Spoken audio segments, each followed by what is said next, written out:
8 години затвор за убиецот на старецот во Велешката гимназија. Вака му пресуди Велешкиот суд на Зоран Димовски, кој е виновен за убиството на 90-годишниот Јован Цилаков. Иако тој за време на процесот негираше, сепак за судот имаше доволно докази што не му одат во корист. Според обвинението, на убиството му претходела вербална расправија. Старецот го прекорил Димовски, оти го видел како уринира во дворот на гимназијата и го удрил со бастунот по глава.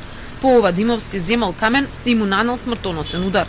Лани на 17 јули убиството ја потресе велешката јавност, бидејќи се случи попладне во центарот на градот. Но Димовски не ја слушна пресудата и затворот во Шутка, каде е во притвор, нема доволно комбиња, па не го донесе на изрекувањето.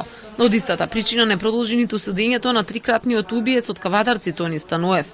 Судот е известен од управникот на затвор Скопје дека не се во можност да го спроведат обвинетиот поради претходно закажани судења во Основен суд Скопје 1 Скопје, организиран криминал.